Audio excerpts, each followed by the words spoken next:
a lot of impacting work already have been done. But coming to this event that is happening this weekend, and we are hoping that a lot of people from all walks of life will join on this walk, and especially this walk for freedom. And what is the significance of it? Why are we doing this? That's very important for us to understand. So I just want to read out a small statistics for your interest.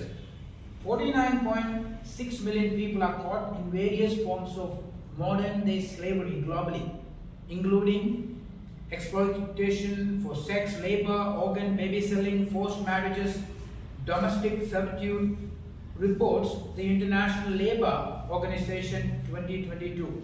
This means that 1 in every 150 people globally are enslaved. Here in India, 8 children were trafficked every day in 2021 according to the Crime in India report, National Crime Record Bureau 2021. In Goa, as recently as June 2023, 2 Nepali girls were being exploited and supplied to customers for the purpose of commercial sex, and the accused were living off the earning of the racket. A timely and decisive immoral traffic prevention raid conducted by Goa police led to the rescue of these girls, according to National Herald report. And so we want to congratulate the Department of Police for their proactive role, and we as an NGO, as an organization, are just here to help and assist like many other organizations in tackling the human trafficking issue. So this walk for freedom is to bring awareness about it all over India. As you know, 100 places, 100 locations this year, this walk is being conducted, and we are fortunate to have it in Azad Maidan on this coming Saturday, which is the 14th of October, starting at 8 a.m. And I'd like to ask Bina and Shabnam could give us a little insight into who are coming. We have some very important people coming and joining us, so just... Yeah. We have conducted from the launch from January 2023. We have been conducting awareness sessions for the community that's in Panjim and nearby areas on topics of human trafficking, child rights, child protection, Juvenile Justice Act. Apart from that, we have got permissions from the Department of Education to conduct awareness programs in all the schools in Goa.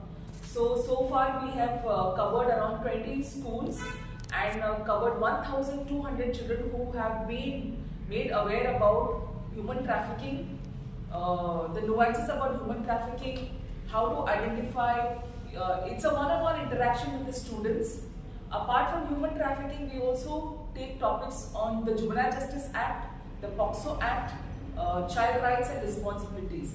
We have a very huge response from the school authorities, from the students as well, who are very proactive in knowing more about these issues that we have in the society. And we are looking forward for getting more permissions from the schools to conduct the sessions. We are on hold right now because of the exams that are going on. Apart from that, we've also conducted awareness sessions in the childcare institutes in Goa. Around 8 to 10 childcare homes have been covered so far on the same related topics. We have also conducted outreach programs on begging in Panjim city, and we have done 2 outreaches and 1 night outreach in the casino area where we have identified beggars, mainly homeless men in Panjim city.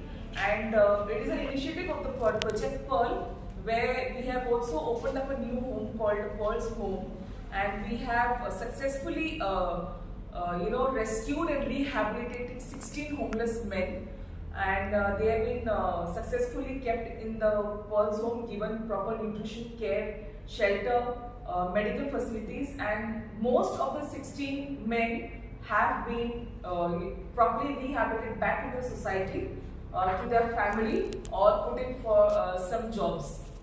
With that. See, usually it is because of lack of evidence that the case doesn't go in front, and sometimes, most of the time, also there are also false cases that come up. So it's all on the part of the police how they handle the case. What kind of a tip off they get and what kind of a raid they make. So it's all on the police. So that's what more sensitivity is also required. required for the police force.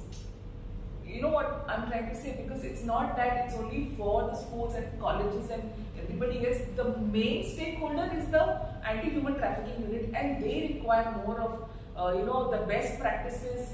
They need to be told every time what are the procedures, how to do it, and we are there for that. We are there to provide the training, we are there to provide awareness. It's just that we need their support. So it is never, and the very fact that we are also taking part in this walk this year. The AHT unit at the Mumbai police station is a part of our walk. They have confirmed their presence and they keep telling us how many police personnel are coming. So yes, they are also aware of the things that are happening around, and they also don't deny the fact that it really happens. So I just want to add on to that. It's not that it's not because they are not taking action. The actual thing is, it is going down or it is increasing. Okay. The statistics about the human trafficking is not an easy thing to find out, because a lot of these things happen undercover. So we can only rely on the government statistics right now, which I've just read out. And to answer the question whether it is coming down, we are not the right people to answer that. But one thing we know that the need for awareness is always important. So what we are doing is to bring it across to the public sphere that these are things happening in the world, and none of the nations are free from it. India is not free from it. Goa is not free from it. So bringing awareness, we are able to curtail it, and so that we can protect the community. Is the government doing enough to stop human trafficking? Government is doing their best, but definitely, we want to work with the government, with the police department. So far we have done that. We are giving whatever we can do. We are doing, to give training to the police and making an awareness among the police as well about human trafficking. But definitely we are expecting them to cooperate with NGOs like us to move forward as well. Especially with even with awareness program, if we have their support, they stand with us. And because one of the main key, as Martin said, is awareness. People need to know this is happening, and it is happening even in Goa. That everyone is aware of it. So we want more cooperation from the government department and the police. A21, who's been running this organization for the last 15 years, and for the last more than 10 years they've been having this walk for anti-human trafficking in more than 50 countries, and more than 500 walks all over the world. So we are privileged, along with Movement India, to do the walk. This is our third walk in Goa. We started in 2019, and then 2022, because of the COVID we couldn't do in between, but this is the third walk we are hosting in Goa by Project Pearl. And Project Pearl is a social wing of Bethesda Life Center. We've been running Bethesda Life Center for the last 22 years in Goa, looking after women and children. And Project Pearl has been launched in Goa in 2023 in the month of January, and we've been very active in helping the society. So Project Pearl is an anti-human trafficking organization as well in Goa. So we are hosting the Walk for Freedom this year. Yeah, we also like to just explain what Project Pearl have achieved over the last the time that we have launched this project. Maybe I'll ask Shabnam to give us an understanding of what that is all about. In which area we have been. A training on human trafficking for all the participants and the main stakeholders being the Goa Police. We also had for the child welfare committees, for the Department of Women and Child, the Juvenile Justice Board, the Children's Court, the colleges of social work and law college, and many NGOs participated. We had a 3-day training session on human trafficking. This was in January when we had the official launch of Project Pearl. Apart from that, just recently in the month of July, we had a 3-day training session on the first day being on human trafficking, the Juvenile Justice Act and POCSO Act, again for the various stakeholders of Goa Police.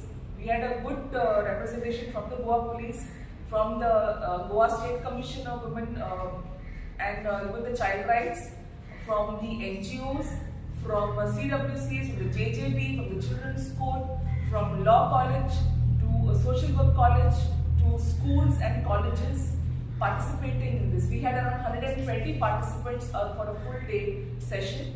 On the second day, we had a training just for the staff of Project Pearl and Bethesda Life Center and for the students of Law College and the Social Work College on human trafficking. On the third day, we had a training on POSH, that is protection of sexual harassment at workplace.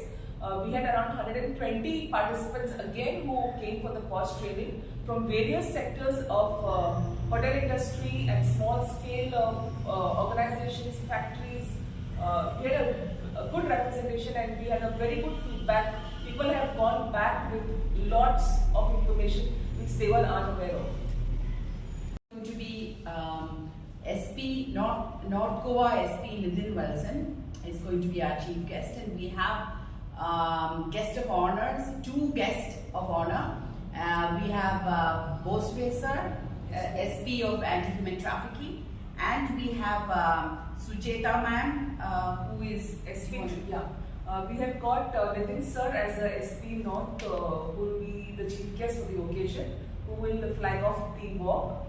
We also have two guests of honor. One is SP Boswe Silva sir, who is the SP of Anti-Narcotics and also the Women's Police Station and the Anti-Human Trafficking Unit. And apart from Boswe sir, we also have got SP Sujeta Desai, who is the SP for Training and Goa Reserve Police Force. And so far we have the participants who are registered already is already crossed about 120. And we are hoping to have at least 200 people joining in the next 1 or 2 days. Anything else, any other information that we could provide? Any of you wanted to add to any? Yes, you need. Yeah, tell me one thing. The FIR is not strong. The FIR is the most important thing, where you have to add the sections, because when the trial time comes, it depends upon the sections which is added, and that is the time why the brothel keepers, the pimps, who has to be punished. Till that fear doesn't come, there won't be, nothing can work out in this. So that is most important thing, and that is where the FIR, if the FIR is strong enough, the case will go well. So, if anyone wants to still register, how do they go about? We have a link that we can give it to you if you want it, if you are putting it in the media, or there is a registration on the site as well.